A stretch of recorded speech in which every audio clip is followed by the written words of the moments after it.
더불어민주당은 오늘 6월 지방선거에 출마할 광역단체장 후보자 공모를 마감했습니다. 패배한 민주당의 태도와 자세, 신뢰 문제까지도 연결이 되기 때문에 이건 진짜 송탐대실이에요. 지방선거에 있어서도 함께 힘을 합쳐서 승리할 수 있도록 이재명 후보가 분당 지역에서 이제 나오려고 하는 움직임이 있을 겁니다.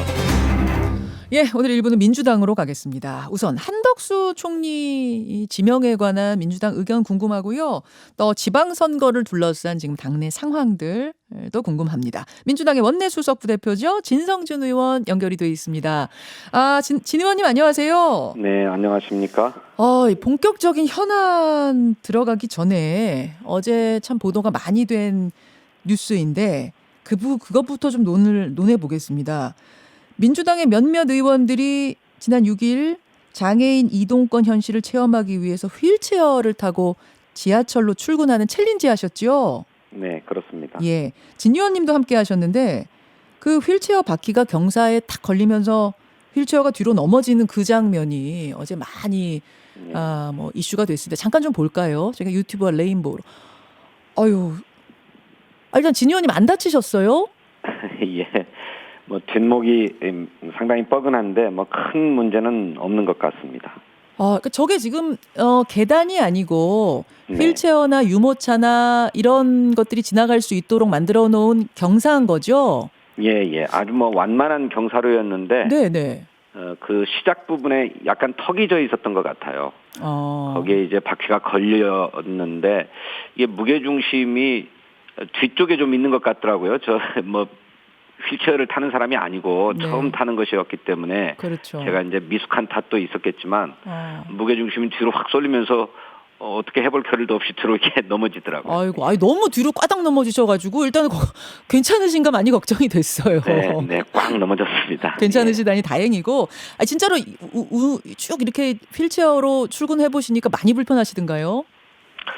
예, 제가 익숙하지 못한 탓도 있는 것이겠지만 그 휠체어라고 하는 게 아주 자그마한 턱에도 걸려서 뒤로 넘어지기가 일쑤이고 예. 또 완만한 경사도 사실은 자력으로 오르기는 좀 쉽지 않더라고요. 그래서 저희들이 많이 개선해 왔다고는 하지만 네. 장애인들이 일상에서 겪는 고통이나 이런 안전의 문제가 상당하구나라고 하는 거를 깨닫는 그런 계기가 됐습니다. 네. 야권에서는 이거 이제 쇼하는 거 아니냐, 마지막 쇼다, 마무리 쇼다, 전 의원은 그런 말씀도 하시던데 들으시고는 네. 어떠셨어요? 장애인이 겪고 있는 그런 교통의 문제, 또 생활상의 어려움 이런 걸 한번 체험하고 공감하자고 하는 뜻에서 한 것인데 그걸 그렇게까지 폄하할 일인가? 공감 능력이 없음을 스스로 자인하는 게 아닌가 하는 생각이 듭니다. 알겠습니다. 예, 진성준 의원, 진성준 원내수석부대표 지금 만나고 있습니다. 지방선거 얘기 좀 해보죠. 어제 경선 후보 등록 마감이 됐죠, 민주당. 네, 저 광역단체장 후보들의 경우는 네. 마감을 했습니다. 그렇죠. 고민하던 두 사람, 송영길, 박주민 두 분 모두 서울시장 예비후보 등록을 했습니다. 네. 사실은 이제 송 전 대표 같은 경우는 출마를 놓고 당내에서도 상당히 비판 여론도 높았는데 진 의원께서는 어떤 입장이세요? 예, 우선 서울시장 출마를 준비하는 분들 가운데 정말 유력한 후보가 잘 안 보이는 그런 상황이었는데 당을 위해서 헌신하겠다라고 하는 송영길 전 대표의 입장은 그 자체로 평가받을 만하다고 생각합니다. 그렇지만 그렇다면 송영길 전 대표가 정말 경쟁력이 있고 또 서울 시민들을 설득해서 지지를 받을 수 있는 후보냐 하는 일각의 의구심이 있는 게 사실이고 또 출마 명분도 조금 문제가 있는 게 아니냐 하는 그런 지적도 있는 것은 사실입니다. 하지만 송영길 대표께서 그렇게 출마 선언을 하고 의지를 표명함으로써 서울시장 선거에 대한 관심과 열기가 살아난 것은 사실이라고 봐요. 이 점은 평가돼야 된다고 생각하고 앞으로 당이 정말로 과학적인 조사나 또 경선 과정을 통해서 네. 정말 경쟁력 있는 후보를 골라내는 것이 과제다 이렇게 생각합니다. 송탐대실이라는 얘기를 어제 출연하셨던 최재성 전 정무수석이 하셨어요. 그러니까 예. 송영길 전 대표의 진정성이 나름의 진정성을 가지고 출마하셨겠지만 그럼에도 불구하고 이 패배의 책임을 지지 않고 지도부가 다시 나서는 것에 대해 민주당 전체적으로는 타격이 있을 것이다. 이번 지방선거 어떻게 생각하세요? 그런 측면이 없잖아 있습니다. 그런 점에서 뭐랄까 조금 성급한 게 아니었느냐라고 하는 지적이 있지요. 하지만 아까 말씀드렸던 것처럼 대통령 선거에 패배해서 당이 참 어려운 상황이고 지방선거의 전망이 불투명한 상황이어서 네. 누구도 잘 나서지 않으려는 그런 처지였거든요. 그런데 송영길 전 대표가 돌파구를 열어줬다라고 하는 점만큼은 평가되어야 한다고 생각합니다. 불쏘시개 역할을 했다. 그것만으로도 일단 평가할 만하다. 그런 말씀이세요? 네, 저는 그렇게 봅니다. 알겠습니다. 박주민 의원 같은 경우에는 사실 임대차 3법 발의해놓고 직전에 임대료 올린 부분 때문에 좀 논란이 된 일이 있는데 박지원 비대위원장이 부동산 문제와 관련된 분들은 공천에서 배제시켜야 한다. 이런 의견을 낸 적이 있지 않습니까? 네. 어떻게 공천에 좀 영향이 있을 걸로 보세요? 글쎄 그 당시에 그 문제에 대해서는 박주민 의원이 전혀 모른 채 부동산 중개업소에서 이루어진 일이라고 하는 해명을 했습니다. 그런데 결과적으로 그런 지적이 있자 오히려 임대료를 크게 깎아서 다시 계약했습니다. 예. 개인적으로 불찰이 있었다라고 하는 점을 사과하기도 했는데 그런 정도가 공천을 하는데 큰 장애가 될 것이다라고는 생각하지 않습니다. 그러면 그 박지원 비대위원장의 그 부동산에 책임이 있거나 부동산과 관련된 문제가 있는 분은 공천 배제라는 그 틀 자체에 대해서는 어떻게 보세요? 네, 그 점은 인정돼야 된다고 생각합니다. 부동산 정책 실패에 대해서 당이 무한 책임을 져야 한다라고 하는 취지에 대해서야 누가 반대하겠습니까? 원칙적으로 공감하는데 다만 네. 그런 부동산 정책 실패라든지 네. 문제를 어떻게 볼 거냐, 어디까지를 그 책임으로 볼 거냐 하는 문제는 좀 보다 선명한 기준이 마련될 필요가 있다 그렇게 생각합니다. 기준의 문제. 아니 노영민 전 청와대 비서실장이나 강기정 전 청와대 정무수석 같은 경우는 그럼 그 기준에 보면 개인적으로는 어떻게 생각하세요? 글쎄요, 그거는 논의가 필요하다고 생각합니다. 노영민 실장의 경우는 네. 그 왜 강남 집을 판다고 해놓고 안 팔고 청주에 있는 집을 팔았느냐 이것 아닙니까? 그거죠. 예. 그런데 발표에 실수가 있었다고도 하지만 강남 집에서는 아들 내외가 이미 살고 있었던 곳이라 당장 처분하기 어려웠다는 거 아닙니까? 그런데 이제 결과적으로 두 집을 모두 다 팔아서 이제는 무주택자가 된 상황이라고 합니다. 예. 물론 청와대 비서실장으로서 정부의 부동산 정책에 대해서 총괄적인 책임이 있다고 할 것입니다. 그런 점들을 당에서 어떻게 판단할 것이냐 하는 문제는 정밀한 논의가 필요하다고 생각합니다. 근데 사실 그런 게 있는 것 같아요. 국민들도 하나하나 한 집 한 집 들여다보면 다 사정이 있거든요. 네. 아들네 집, 부모님 모시고 있는데 부모님 집 다 사정이 있지만 정부에서는 일괄적으로 1주택 이런 것들 정책 펴지 않았습니까? 그것에 비하면 너무 그러면은 이 정책 위반자들 청와대 국회의원들에게는 너무 너그러운 것 아니냐. 내로남불 얘기가 거기서 나왔던 것 같아요. 예, 그래서 이제 저희들이 국민 개개인이 겪고 있는 그런 사정들을 충분하게 감안하지 못한 채 너무 일률적으로 정책을 펴는 바람에 억울한 희생자들을 많이 양산해냈다라고 하는 지적을 받는 것 아닙니까? 예. 이제 그런 점에서 저희들이 세심하지 못했다라고 하는 점은 겸허하게 인정하고 앞으로 그런 부분들을 시정해 가야 된다고 생각합니다. 알겠습니다. 경기도로 가보겠습니다. 경기도. 서울은 후보자 기근이라면 경기도는 지금 넘치는 상황인데 어제 새로운 물결과 민주당이 합당 서약식을 했어요. 근데 이제 김동연 새로운 물결 대표는 어제 합당 서약식을 했으니까 어제 후보 등록은 못했거든요. 이거 어떻게 되시는 건가요? 새로운 물결과는 이미 합당을 합의하고 선언했고 이제 최종적인 법적 절차만 남겨두고 있는 상황입니다. 합당이 마무리되면 김동연 후보에게도 기회가 주어져야 된다 그렇게 생각합니다. 경쟁하고 있는 조정식 의원이나 안민석 의원 같은 경우에는 좀 반발을 하시는 것 같습니다. 이게 특혜 아니냐? 예외사항 두는 건 누구를 위한 것이냐? 띄워주기냐? 어떻게 생각하세요? 뭐 그런 비판을 경쟁 후보로서는 할 수 있겠지요. 그렇지만 정치적으로 또 사실상 민주당 경선 후보라고 봐도 과언이 아니라고 생각합니다. 뭐 그런 점에서는 이해될 수 있는 게 아닌가 그렇게 생각합니다.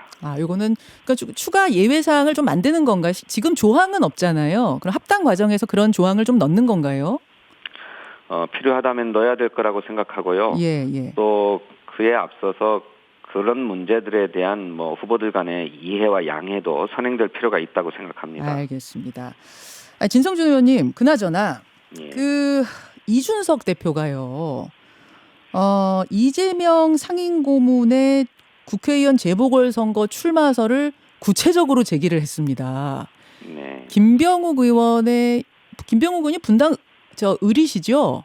예, 분당 갑이신가요? 예. 이제 분당 그 지역에서 성남시장으로 만약 선거를 나가면 그 지역에 이재명 전 후보가 출마하시는 거 아니냐? 뭐 이런 이야기를 하던데 이게 가능성이 있는 얘기입니까? 이준석 대표는 머리가 너무 좋으신지 아니면 이재명 후보의 마음을 다 읽고 계시는 뭐 관심법을 갖고 계신지 모르겠는데 개인적으로는 이재명 후보가 이번 재보궐선거에 뭐 출마한다거나 하기에는 너무 이른 시기상조다 그렇게 생각합니다. 진성준 의원의 개인적인 생각이세요? 아니면 좀 당 전체적으로 그런 생각을 하고 있는 상황입니까? 저와 같은 생각이 좀 상식적이지 않느냐들 이렇게 생각한다고 저는 봅니다. 그 문제와 관련해서 이야기를 깊게 나눠본 바는 없습니다만. 예. 그럼 지방선거에 적극적으로 뭔가 역할은 하시는데 그게 출마는 아니다 이렇게 보면 되나요? 예, 뭐 국민적 지지가 확인된 그런 분이시기 때문에 당의 최고 자산이고 또 국민의 지지를 다시 끌어올릴 수 있는 그런 역량을 가진 분이죠. 그러니 지방선거라고 하는 큰 선거를 치르는 데 있어서는 어떤 방식으로든 기여하실 거고 또 당에서도 역할을 주문할 것이라고 생각합니다. 하지만 대통령 선거에 나가신 지 얼마나 되었다고 그래서 지금은 조홍천 의원 표현이었습니까? 갑옷끈을 풀고 있는 상황인데 이제 갑옷 벗었는데 갑옷 입고 또 출전해라라고 하는 것은 가혹한 일이기도 하지만 또 좀 순리나 상식에도 맞지 않는 일이다. 저는 그렇게 생각합니다. 당대표 도전은 어떻게 보세요? 이제 당대표 도전은 조금 뭐 다른 차원이긴 하고 또 8월이기도 한데 그 가능성은 어떻게 보세요? 그것도 역시 얘기들이 많이 있긴 한데 저는 당은 그럴 필요를 제기할 수 있다고 생각해요. 그러니까 대통령 선거에 패배해서 당이 다시 일어서야 되는데 일어서기 전에 또 지방선거라고 하는 큰 선거를 어려운 상황에서 맞지 않습니까? 이제 선거 결과에 따라서 당의 상황도 바뀌는 것이겠지만 당을 좀 강력하게 통합시키고 또 힘있게 이끌어줄 지도자를 당이 찾고 있는 것은 사실이죠. 그런 점에서 이재명 후보께서 이제 다시 돌아와 달라, 복귀해 달라 이런 요청은 당 차원에서는 할 수 있는 거라고 생각해요. 그런데 그것을 이재명 후보가 수용할 건가, 받아들일 것인가 하는 문제는 또 다른 문제라고 생각합니다. 안 받아들이실 걸로 보세요. 진 의원님 보시기엔. 그거 어떻게 예상하겠습니까? 이 정치인은 자기의 희망만을 가지고 또 정치를 하기는 어렵습니다. 대중과 함께 호흡하고 지지자와 함께 정치를 해가는 것이기 때문에 당의 필요가 절박하고 모든 당원들이 그것을 요구한다면 정치인으로서는 그걸 한사코 외면하기는 어렵죠. 진 의원님 보시기에는 좀 8월도 조금 이르다 이렇게 보시는 것 같아요. 개인적 의견은?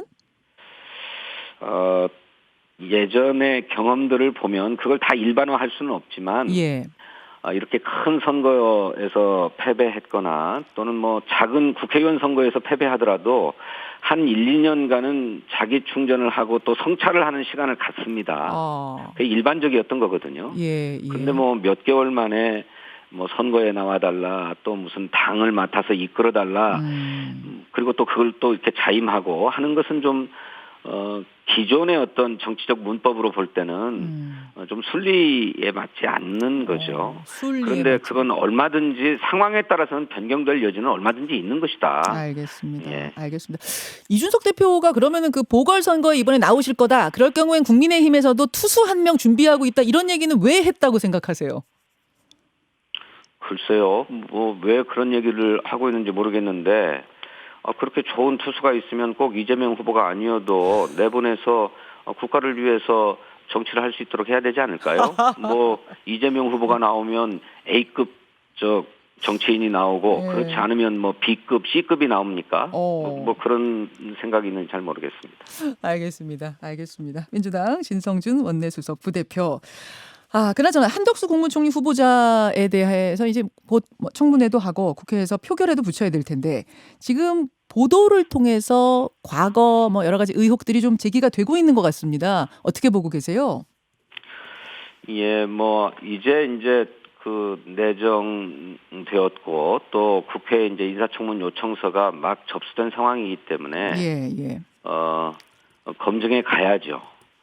그런데 일감은 우리 이 나라가 뭐 국내외적으로 큰 전환기에 처해 있는데 이 전환기에 처한 대한민국을 잘 이끌어갈 분이냐, 과거 시대에 유능했을지는 몰라도 지금 시기에도 유능한 분이냐 하는 점에 대해서는 꼼꼼히 따져봐야 된다고 생각합니다. 일단 능력 부분에 있어서도 좀 의심이 된다는 말씀이세요?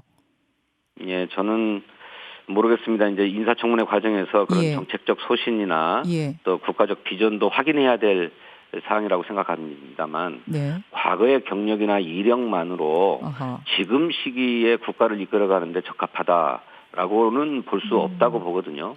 또 무엇보다도 윤석열 당선인이나 인수위원회가 이렇게 차기 내각을 책임질 분들을 지명하는 과정에서 인사검증의 기준이나 어떤 발탁의 원칙, 또 이유 이런 걸 충분하게 설명하지 않고 있습니다.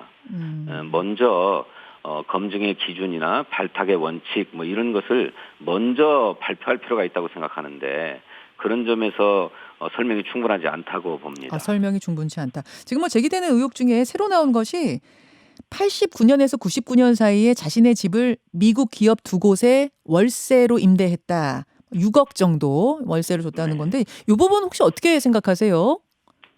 예, 그것도 꼼꼼히 따져봐야 된다고 생각합니다. 그 당시에 그렇게 외국 기업의 투자나 통상 분야 업무를 담당하고 있는 일선의 공무원이었던 것을 제가 압니다. 그런데 그런 과정에서 혹시 이해 충돌이나 특혜가 오고 간 게 아니냐라고 하는 의심을 얼마든지 할 수 있거든요. 알겠습니다. 그건 따져봐야 된다고 봅니다. 여기까지 오늘 말씀 듣도록 하죠. 진성준 의원님 고맙습니다. 네, 감사합니다. 민주당 진성준 원내수석 부대표였습니다. 김현정의 뉴스쇼는 청취자 여러분의 참여로 이루어집니다. 트위터, 페이스북, 레인보우 게시판, 그리고 단문 50원, 장문 100원의 유료 문자 샵 1212, 우물정 1212 통해 참여하실 수 있습니다. 김현정의 뉴스쇼 여러분과 함께 만듭니다.